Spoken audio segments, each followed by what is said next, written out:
Greetings and salutations, pipe pals. How are y'all doing?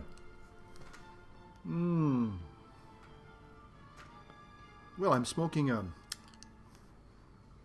beautiful little Dunhill cherry wood that I bought from a guy named Jason at the Briar Patch. He no longer works there, but he knew that I liked Dunhills, and he decided that he wanted to sell his cherry wood, and I said, "Oh, I'm interested." Let me give you a little look around the room here. I'm using my old well,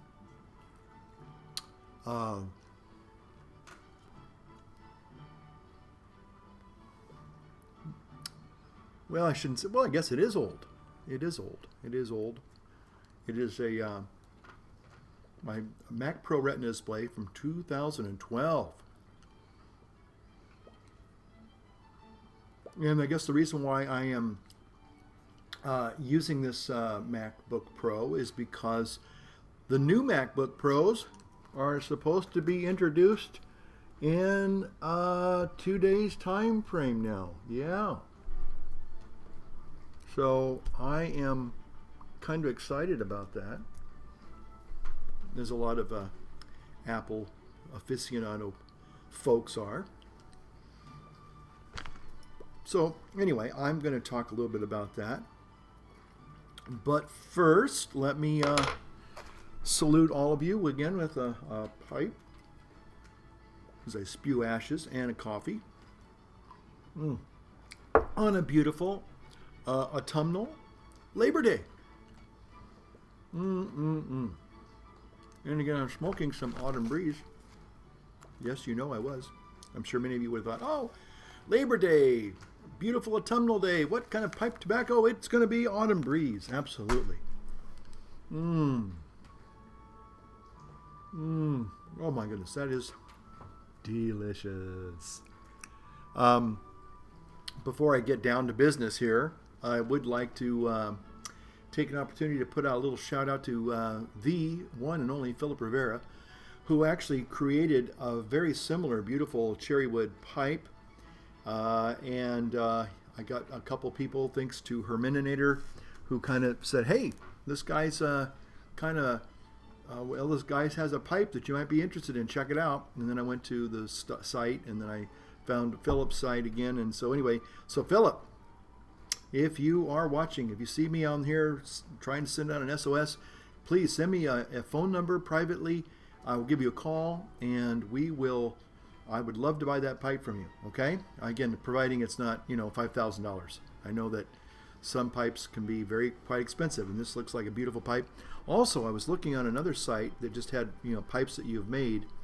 I'll tell you what, you have a couple of interesting, fantastic creations. There's like an acrylic calabash. I have to tell you, I'm actually more intrigued with the acrylic calabashes that you've made. Oh my goodness, I think those are phenomenal. I mean the cherry wood's probably phenomenal as well, but the acrylic calabash, oh boy, I better not go online very much and we'll look at your stuff, because I'm going to be falling in love and deciding I've got to go out and buy some more pipes, and I really don't need to be buying any more pipes. Shame on you for making me want more pipes. Just when I thought it was safe to go back on eBay, then you show up. But anyway, there was one beautiful acrylic looking calabash that I just thought, oh my, that thing, it's just, the word that comes to mind is sui generis. So those of you who know a little bit of Latin, go look that up, because that's what his pipes are, sui generis. And it's a compliment, by the way.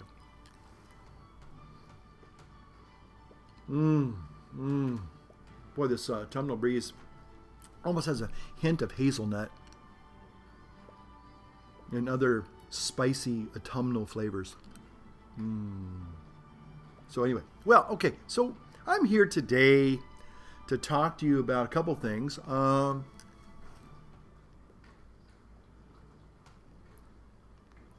it is autumn. It's September the 5th, and it's a kind of a very light day today. I'm just going to enjoy just kind of taking it easy.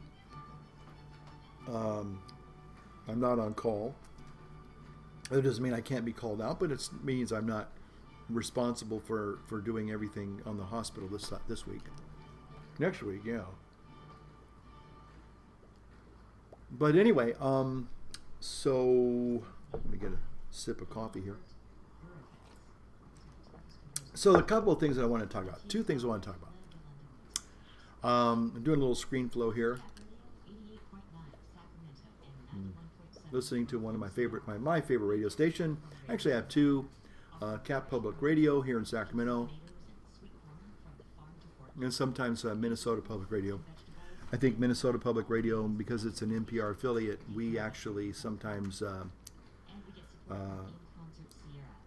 stream some of their weekend content, which is fine. Love Minnesota. Okay, well, one of the things that is interesting is that I guess a lot of YouTubers who are very, very successful, people like, Philip DeFranco, iJustine, and of course me, but Boogie 9273856725, whatever. A lot of really well-known YouTubers. Trisha Paytas, I guess, is another one. What's his name? PewDiePie, Shane Dawson, and again me, and of course me.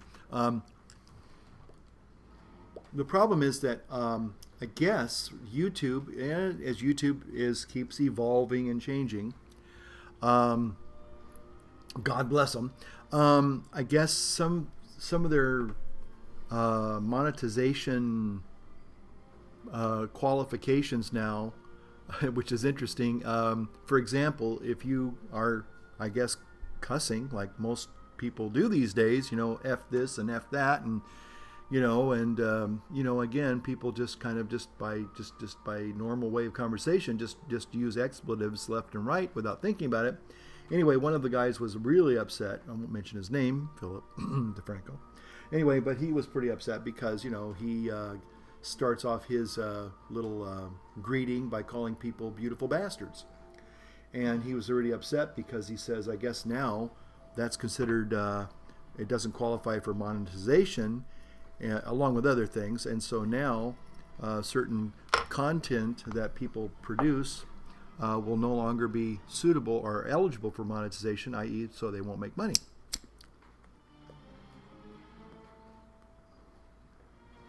And again, that's between them and YouTube.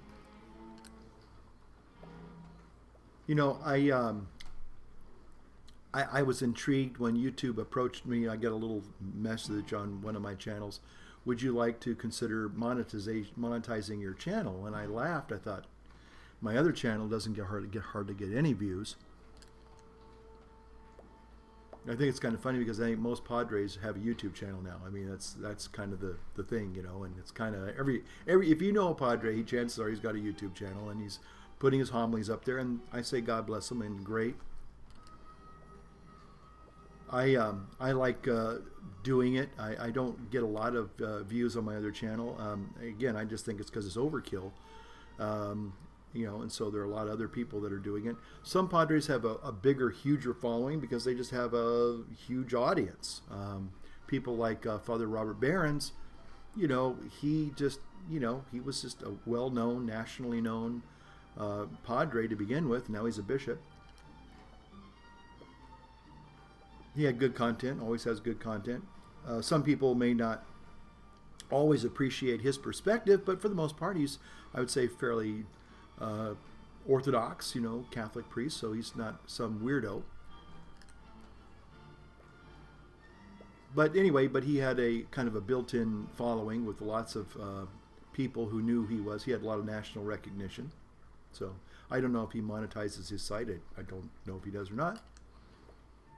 Doesn't matter. But anyway, Love this. Boy, this is a sweet little smoker. Let me tell you, she's a good smoking machine. They're meant for smoking, not for resting. So anyway, I guess a lot of YouTubers who actually do depend upon their YouTube creation content to generate an income, they're going to take a big hit. And again, this kind of does tie into something I have been wanting to talk about for a while. Although I'm not I don't want, was it since I'm not really a big proponent of censorship. But I do, okay, one of the things that I will not tolerate is when people take advantage, an unfair advantage of free speech and either one, threaten people, defame people, or are vulgar with people. I've had a couple of people on my YouTube channels where they literally just came out and, and I think I shared this before, and there's only maybe one or two people really, which is pretty good. Again, I have some people that disagree with me, and that's okay. That's fine.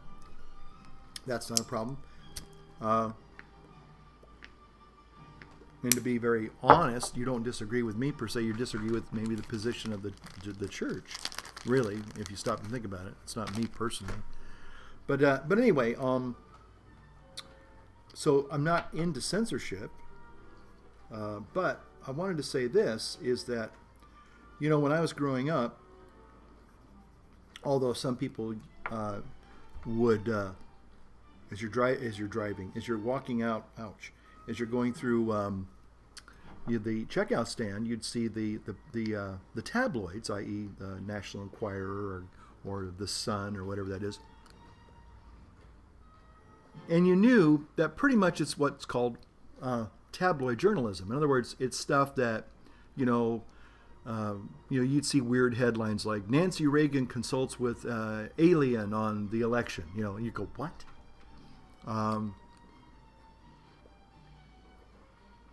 Sometimes you'd see things like, Bill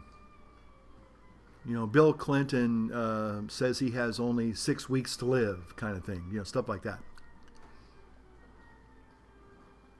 Or Hillary Clinton taking her agenda from people from Mars. You go, what? Well, again, tabloid journalism, sensational journalism, people that just, they say anything and everything without any responsibility. You can, say, well, okay, I'm not going to listen to that. Inquiring minds might think the Inquirer is entertaining, but it's not a real bona fide news source, Which leads me to say that I really am very disappointed that most mainstream journalism, all media now is all mostly sensational, editorializing, and tabloid type journalism. It's not real factual journalism. It's journalism, or it's the media that has a real agenda. And so you can't trust it. There's nothing There's nothing. I'm just listening to my wind chimes now. Objective out there. It's not objective like it used to be. There used to be truly a fair and balanced. Okay, they're going to basically report the facts. And what I've seen lately is very, very. It's not discouraging because what I'm about to say, I'm probably going to get a few thumbs down. When you look at the recent polls for the election, everybody seems to be in it for Hillary. Hey, if you want to vote for Hillary, that's your business. But I really have to say, wait a minute, it's a pretty close horse race, and to all of a sudden start kind of fudging the numbers for Hillary just because you don't like Trump and you're in favor of Hillary is not objective. It's not honest. It's not telling people. It's not giving people real news. It's just giving an editorial. There's a place for editorializing. There's a place for, opinion pieces. Okay, I have no problems with that. We all have our opinions. You know, like Dunhills are great. Briar Patch tobaccos. You know, you can't go wrong, right? Apple products, wonderful, right? Those are all opinions. I'm entitled to my opinion. And sometimes, you know, you can say, you can back it up and say, this is a good quality product. Then that's still an opinion. But when you're looking for basic news, you know, for example, if I want to know what the weather is going to be like, is it going to be in the triple digits today? Or is it going to be a mild autumnal day? Now, if somebody was hoping that it was going to be, you know, really hot, you know, and they're saying, well, we don't want the temperatures to be below, say, 90, so we're going to just say, yeah, they're going to be 90, 92 degrees, when really they're like 82 degrees. That's 10 degrees difference, you know, but why? Well, somebody has a bias. They want to, you know, they want to project a certain, you know, well, it's Labor Day. It's supposed to be real warm and hot out there. If people don't feel it's going to be warm and hot, then they're not going to go out and buy lots of beer. You know, there's an ulterior motive, you know. So why don't you just tell me the way things really are and don't tell me what you want them to be? And that's what I think is happening with all types of media now. So anyway, but the thing is that with the journalism and the media and censorship, you know, everything, it's almost like it's to some extent, it's almost been a big free-for-all. You know, you want to get on and say whatever you want, you can do it. But I think now YouTube is realizing that they've got to have built in a little bit more responsibility for people. And some people are really up in arms and angry. Maybe you are too. Maybe you depend upon, you know, YouTube because you're a big YouTube star, you know, like me. If you're like me, and I am, you know, a big YouTube star, you know, I could make a lot of money, but I choose not to do that because I just want to make content, and I want to make content the way I want to make content, just like you want to make content the way you want to make content. And if you want to use blankety blank and blank language to make your blankety blank and point, that's your opinion. But if I choose not to use blankety blank and words and expletives to make my point, then I have the freedom to do that. It's just that, you know, maybe there's going to be consequences for people doing certain things as opposed to people doing it a different way. So again, I'm not saying you're right or wrong. I'm not saying you're a bad person. I'm just saying that that's the way sometimes things are. Now we may, as pipe smokers, we may find out seriously that if you were, say, now some of you who, sorry about that, oh, the beautiful breeze is kicking up. Oh man, it's a beautiful autumnal day. I love it. I can hear my chimes in the back, and I can see the trees blowing, and just gorgeous out in the backyard. And my kitty cat, little Elsie's out there playing in her kitty cat jungle, and she's just loving it. But it very well could be that if you are seriously depending upon your YouTube channel to be monetized to make money for you, revenue, it could very well be that because you're smoking, most of us, as we make our pipe videos, never thought of it this way, but we're smoking. Have you ever noticed, this is something that just dawned on me, that most pipe presenters actually are smoking in their videos? Have you noticed that? I can't believe it. That's a lie. That's a dirty lie. But because smoking is considered politically incorrect these days, I mean, I think in a lot of videos now, you watch online, they'll talk about the content and they'll say, you know, some mild drug use or smoking, you know, because it's considered a bad thing, a taboo thing. So it could very well be, if you're on your pipe channel, of all places, talking about your love of the briar or love of whatever tobacco you're smoking that week or whatever, it could very well be that if you tried to monetize that, they might say, sorry, we're not going to let you do that because you're promoting smoking.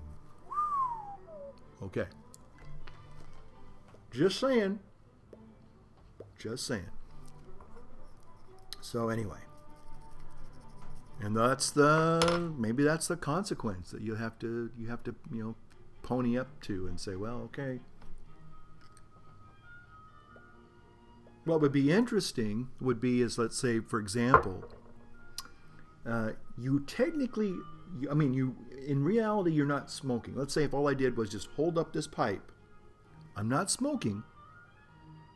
Let's say there's no tobacco in here. I'm just holding up this pipe and showing you the grain, showing you the stem, showing you that white little legacy dot. All I'm doing is you're looking at an object. That's all it is. I'm not smoking. Let's say I'm not, and of course I have been smoking in this video, but let's say I'm not even putting the pipe in my mouth. I'm just showing you an object. I wonder if that would be considered a violation of this new monetization thing, because it's technically you're talking about a smoking product. So I don't know. I just don't know. Okay, so I think I got my rant on that one pretty much done. Pardon me if I go back to smoking for real now. Nice. Awesome. There are some wonderful spicy flavors in here. I mean, just get a little bit of cinnamon. It's spicy, not hot spicy, not like chili pepper spicy, but as in, Christmassy spice type stuff. Cloves, cinnamon, a little bit of hazelnut, whatever. Just congratulations. Want to say congratulations to the one and only Sue Dunhill. I guess she just got married recently, so unless I'm way behind the curveball on that one, but I just got a little. She was talking to me about one of her Dunhills. Again, a ruby root pipe, which I'd love to see that if you get a chance to make a video. I guess she had one, and then it fell to its death. A 6-story fall from that sounds tragic. Very tragic.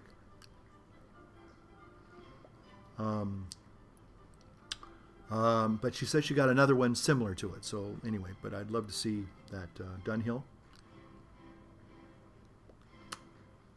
So anyway, the next thing I want to talk about is oh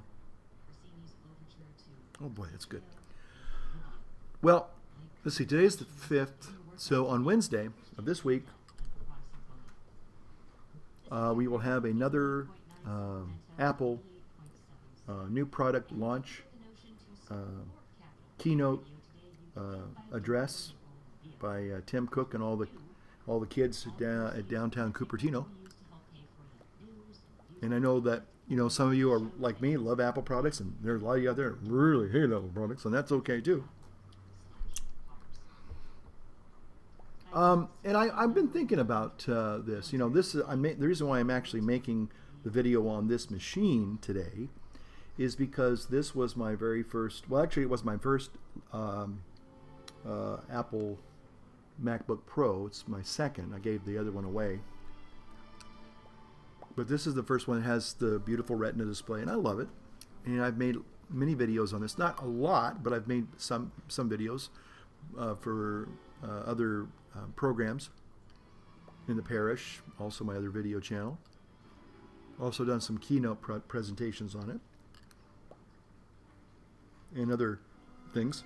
So anyway,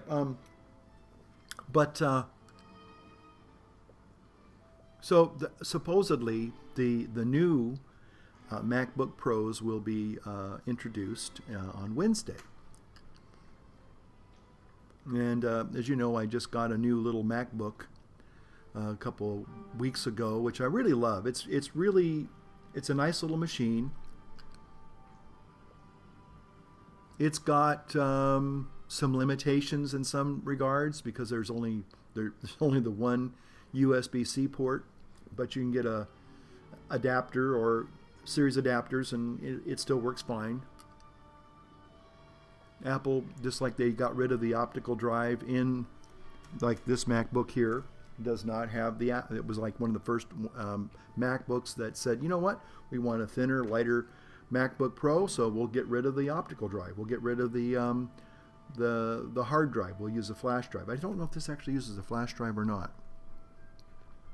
Anyway, bottom line is that, yeah, this was a very thin, lightweight MacBook Pro. And in fact, when I compared the older one that I got in 2009, which is a wonderful machine, the sad thing was that it was kind of like a battle tank. It was heavy.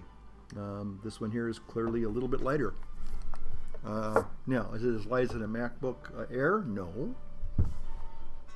But for a MacBook Pro, it was considerably light. But considering if I was to take this in hand with the MacBook, there's no comparison. The MacBook is like feather light.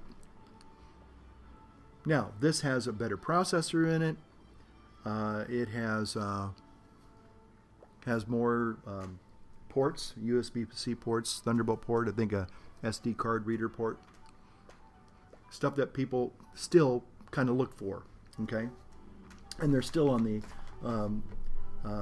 Windows machines, okay? So it's Apple takes a risk when they try to be so avant-garde with their technology, like saying, hey folks, you really don't need that, optical drive reader. You really don't.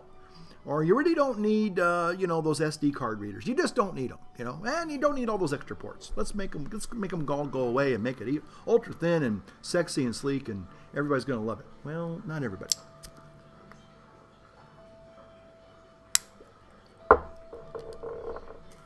One of the things that I like about Dunhills is the fact that they still keep the USB port at the bottom of the pipe. So, you're never without a USB port when you have your Dunhills, because as we all know, they have those little micro USB ports. Now, most people don't know this, but if you look at your Dunhill, there will be a little micro SD port at the bottom of your pipe. So check it out. But it's kind of hidden, but I think it's there. Most of them, at least the newer.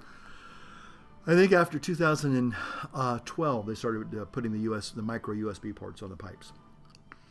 I could be wrong about that, though. Just like the Apple Pencil has a built-in cigar cutter. If you haven't seen that video, check it out.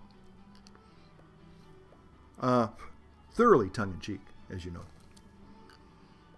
So the reason why I'm bringing all this up is because I want to say that, again, as an Apple person who is definitely in the ecosystem and in the clubhouse, card-carrying member, little fanboy bump there to all you guys out there and gals out there, fanboys and gals.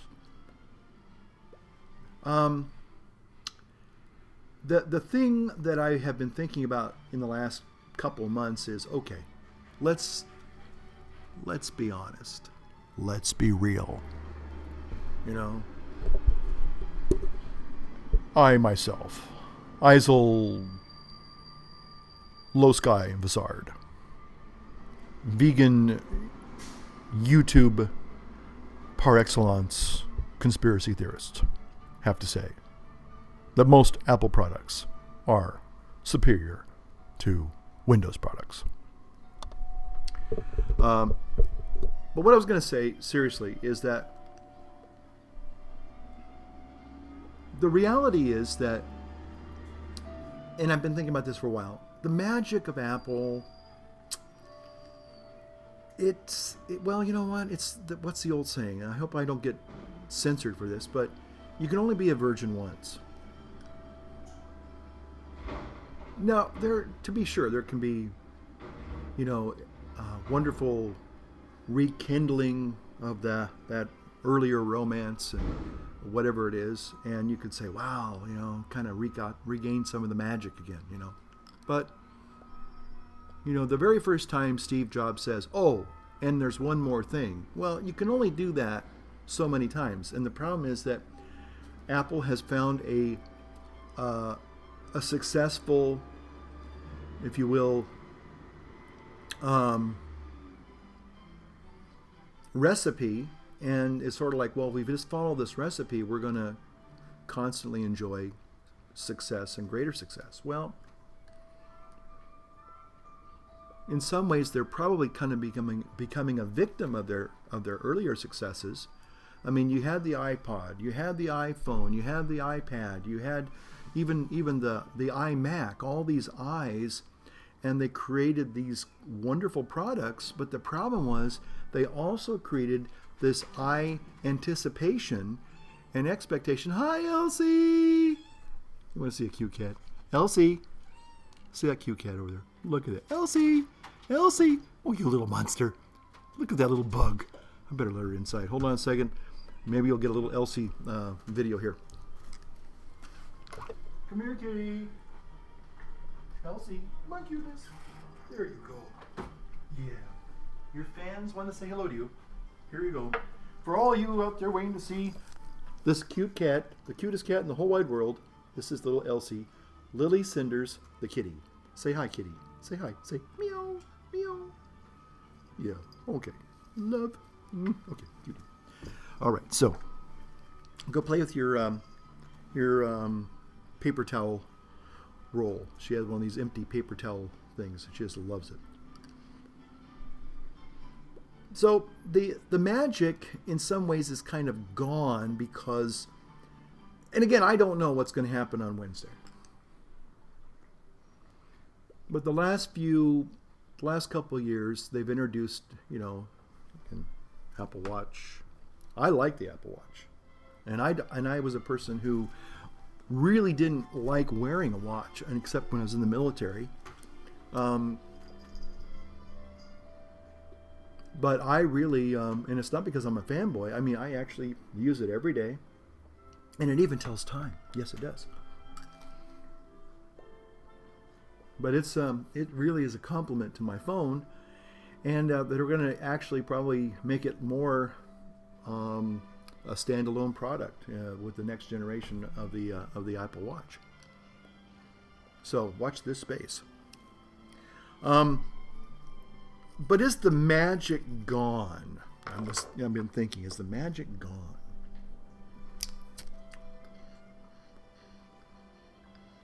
And to some extent, I think it's fair to say that it's going through a metamorphosis. I'm feeling a little kitty cat paws on my feet now. And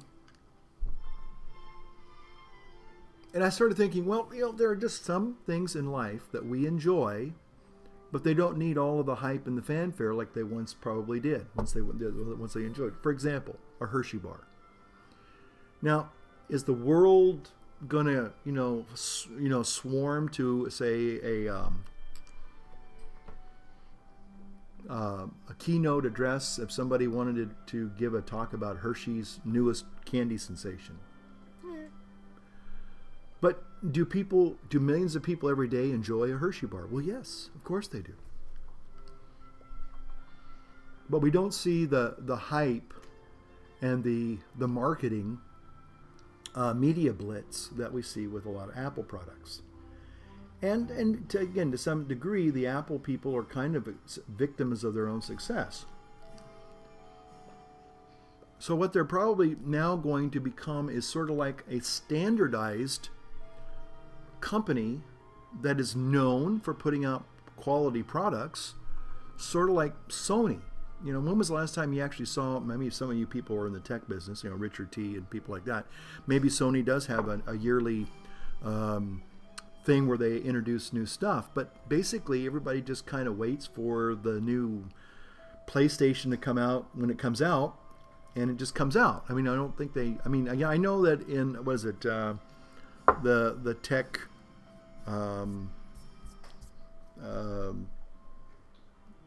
show, they have a big tech show, E3 something or whatever. Well, hello there, cutie. Just getting at the table now. Well, there you are. Well, hi there. Hi, do you want to come up here? You do? Okay. Why don't you come over here and say hello to your fans? Yeah. You want to come here and say hello to your fans? You can if you want. Here. You want a pipe cleaner? She loves pipe cleaners. I won't let you have that one because that's got nicotine on it. That would make you sick. But I'll give you a dry one, a clean one. Would you like that? Would you like that? So anyway, people just kind of realize that these are products that we've grown fond of, and we've grown to expect that there's going to be a kind of a continual, ongoing evolution, that the products which we still love, maybe not quite with the same amount of excitement, but at least we know that there's kind of like, there's just sort of like, we know the sun's going to come up pretty much every morning, okay? We're grateful that it does. We're happy that it does on some days more than others, but the bottom line is that, it's not something like, wow, world reaction, the sun shows up at 6 a.m. on Tuesday morning. It's like, well, we kind of expected that. We're grateful when it happens. We're grateful when it's very mild and wonderful autumnal weather like it is today. Some days are better than others, but the bottom line is that it's something that we kind of expect. It's part and parcel of the body politic now. It's just something that, Apple is just a standard household brand that is known for putting out, albeit expensive things, but high quality things. Things that are, Kitty! She's attacking my sister's round before you. No, Elsie, don't do that. No, Kitty. Hey, come here. Here, look. Kitty cat toy. New kitty cat toy. Let me just do this here. Let me do this here. And it's a kitty cat toy. Look, kitty cat toy. Elsie. Kitty cat toy. Here. Kitty cat toy. Look. Kitty cat toy. Oh, there you go. She just discovered she's gone. It's gone. That'll be a happy cat for the next 5-10 minutes.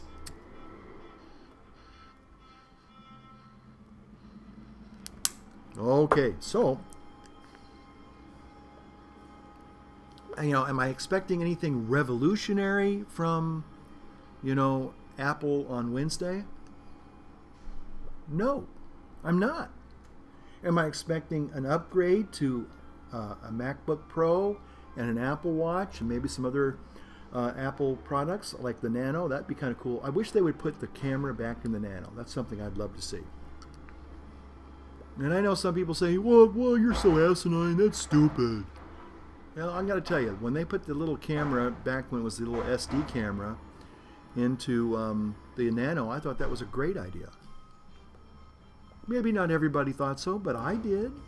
And it's all about me, don't you know? So anyway,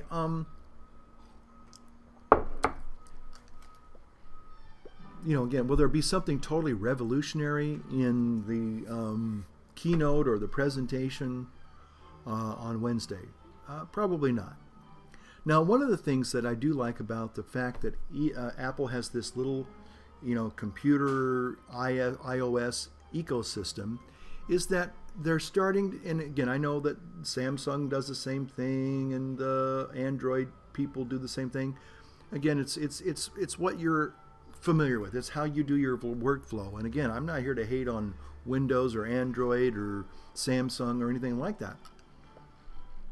But what I do like about Apple is sometimes they really can make things in your life that make owning their products like, I sure am glad I have this stupid thing.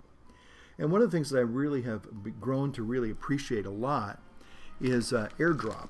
Now, I know that a lot of people say, well, you can do that with Dropbox, and that's true. But I do like the fact that we have AirDrop, and there's a lot of times, especially when I'm working between machines, and all of a sudden I say, oh, I got a file over here, and especially, I'm not talking about just pictures. I'm talking about real files, audio files, videos, and instead of trying to put a USB in there and save it that way, if I have AirDrop connectivity between my machines, I can just drop it literally onto the other machine, and it's like, way cool. How cool is that? So, there are just certain things that I really think when Apple really puts their mind to it, you can really say, wow, I'm really grateful I have this type of an operating system.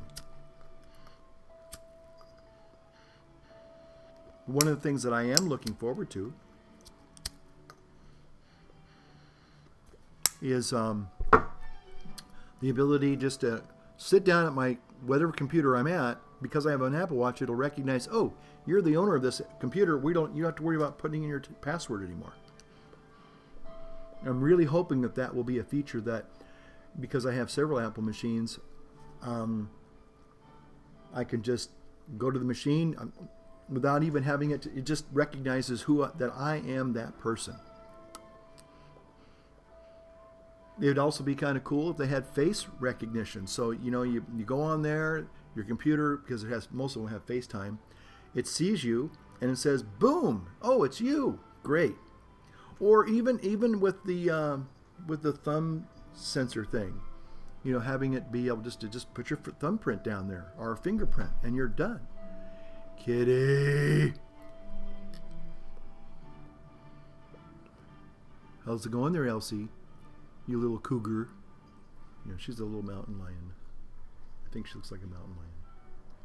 What do you guys think? Hold on a second. Don't you think this cat looks like a mountain lion? Look how gray, her gray fur. See? Oops. Hold still. She's also getting kind of squirmy. But that's a mountain lion. This is a real mountain lion. See that? That's a mountain lion. You're a mountain lion. Yep, you're a mountain lion. No doubt about it. You're just a baby mountain lion. So that's what I'm looking forward to in Apple. I mean, I know that the MacBook Pros are going to probably be a little thinner and lighter and slimmer, and it'll be interesting to see how much they do. Are they going to go the route of completely eliminating all the ports and only having the USB 3 port? I have a feeling that they may have two, quote unquote, two USB 3 USB ports, but the bottom line is I don't know if that's going to be a big deal or not. The question is, will it have a headphone jack? Will the new MacBook Pro have a headphone jack? Because the new iPhone 7 is not going to have the phone jack anymore. That's gone. It's gone. It's history. So, again, Apple's kind of pushing the envelope, moving us into the future, whether we were ready to go or not. Some of us go kicking and screaming, and some of us, think, it's better. Maybe it's okay. That's an okay change. I can live with that. That's not going to be a problem. Again, I have not, for example, when they got rid of the optical drives, maybe in the beginning I questioned it. Saying, is that, oh, kitty. I might have thought that's not going to be a good idea. In fact, I used to have an ongoing debate with somebody saying, well, Apple's actually going to introduce Blu-ray players into their MacBooks. And because I knew this was like 4 or 5 years ago, I kept saying, no, I don't think they're going to do that. If anything, they're going to get rid of the optical drive. They're not going to put a Blu-ray disc player in there. And sure enough, there's no. I don't think I'm going to hold my breath and wait for Apple to put a Blu-ray disc player in a MacBook. I don't think that's ever going to happen now. I think they're going to put a Blu-ray player in the Apple Watch, the next version of the Apple Watch. You wait and see. Oh, kitty, she's found her other. Last week, she lost her little collar, so I didn't know where it was. But so I went out and got her an identical one, and then a day later I found her original collar. So now she has 2 little orange collars, and now she found her original one. Now she's playing with it, of course. Well, anyway, so what do you guys think about YouTube monetization and censorship and Apple products, and what do you think is going to happen? Do you think there's going to be something totally revolutionary that's going to just be jaw-dropping, and people are going to go, wow, we didn't expect that? Maybe they will come up with the iPipe. That's a possibility. I'd like to see an iPipe. That would be pretty cool. Where you could have a built-in Wi-Fi in your pipe, and so everywhere you go, you've got kind of like a hotspot, real hotspot there. I think I'm onto something here. You can have a hotspot wherever you go with an iPipe. Just saying. Okay. So anyway, but that's all I wanted to say today. Again, I hope you're having a great Labor Day. I hope you have a wonderful autumnal day. Perfect weather to smoke a pipe and enjoy a pipe, and maybe do it with a friend, a family member, So anyway, this old Holy Smoking Pipe Padre saying thanks for watching, and I guess we'll see you probably in a few days from now after the Apple announcement. and I'll maybe be back and kind of give you my take on the whole thing. Okay? So until then, take care of yourself, light up your world, light up your pipe, and we'll see you soon. Take care. Now, how do I turn this thing off? Yeah. I always, every time I do this, I always have to figure it out. Okay. There we go.